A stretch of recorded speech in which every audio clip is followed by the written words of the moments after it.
Some might have heard about the Sino-Vietnamese War of 1979. Some might not have. Those who have know that China got itself stripped naked by the Vietnamese. China's soldiers were hunted down by Ho Chi Minh's forces.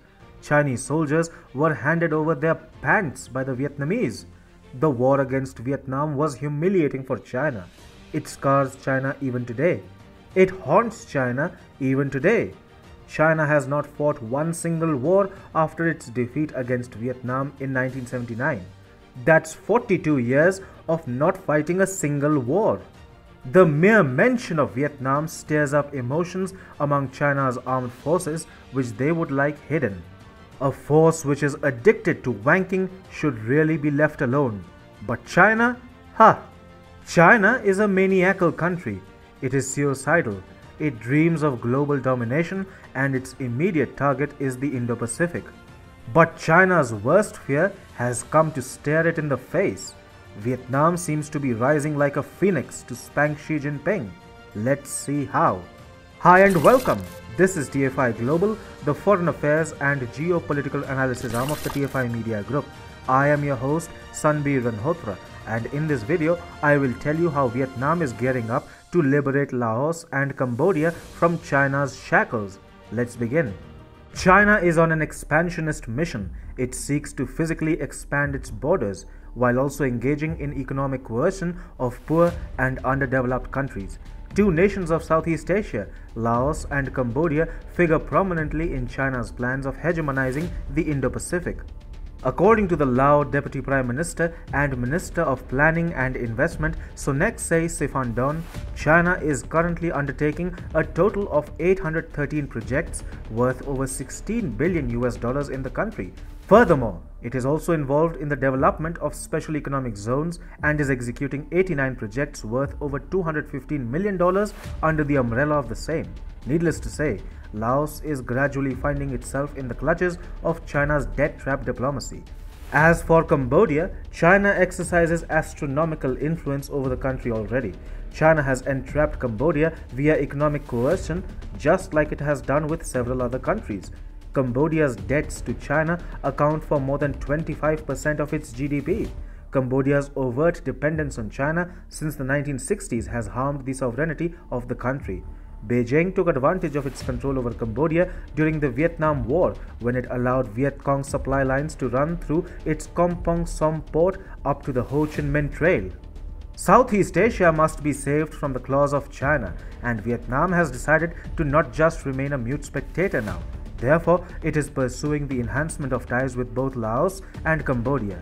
Vietnamese President Nguyen Xuan Phoc's recent official visit to Laos shows how Vietnam is trying to maintain its traditional position and influence there in the face of China's expansion in the region. According to Voice of America, President Phoc's choice of Laos as his first country to visit after taking office shows the importance that Vietnam attaches to relations with Laos and its desire to maintain its traditional position and influence there.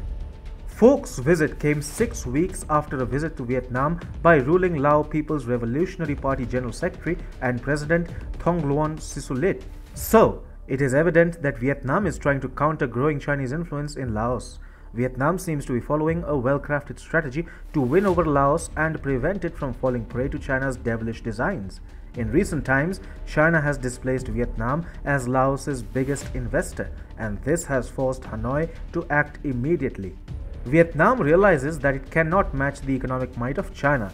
In terms of the economic development of Laos, China currently has a major upper hand. However, China's debt trap diplomacy is hardly a secret, and Vietnam seeks to use the same to its advantage. According to Lê Hồng Hiep, senior fellow at the ICAS Yusof Ishak Institute in Singapore, Vietnam does not have many resources to compete with China economically, but is also trying its best to do so through some private investment or selective aid packages. Vietnam also tries to take advantage of historical heritage such as traditional relations, scholarship programs for students, or other economic cooperation activities to develop relations with the two countries.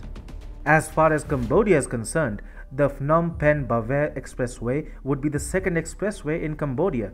The interesting part is that Vietnam is pushing Cambodia to let it allow to construct the expressway, and Cambodia too seems keen to have Vietnamese participation in the project. A Japanese study estimated an excessive $2 billion cost for the project. The project would have a total length of 135 kilometers. The people of Laos and Cambodia have a particular sense of disgust for China, and Vietnam seems keen to capitalize on the same. In fact, under the pretext of expanding investment and increasing the cultural connection between itself, Laos and Cambodia, Beijing has launched a cultural invasion on its southern neighbors. Recently, monks and citizens of Laos vehemently objected to a real estate company's intention to create a 100-meter tall Buddha statue in a Chinese special economic zone in the capital of the country, seeing it as a cultural invasion and the start of an era of imperialism from their larger neighbor. The criticism of the planned statue underlines artistic distinctions between two major schools of Buddhism. The statue is a Mahayana-style Chinese Buddha standing in a long gown, rather than a Theravada-style Lao Buddha sitting in a meditative stance. By silently pushing for a Mahayana-style Chinese Buddha, Beijing is trying to assert its cultural domination over Laos, and the people of Laos are willing to have none of it. The people of Cambodia, meanwhile, are seething with anger against China. Chinese officials, with their newly stitched deep pockets, have been pushing corruption among local Cambodian authorities, resulting in Chinese nationals disregarding local Cambodian laws in toto.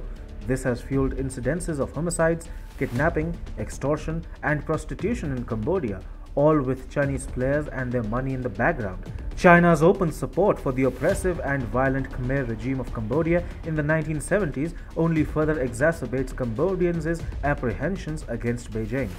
Furthermore, Chinese interference in the Cambodian elections in 2018 has led to enhanced distrust among Cambodians for China. Now, Vietnam is seeking to enhance its standing in the region. For doing so, and being able to counter Chinese designs across the Indo-Pacific proactively, Vietnam must win over Laos and Cambodia as a prerequisite, and Hanoi seems well on track to derail China's momentum in both these countries.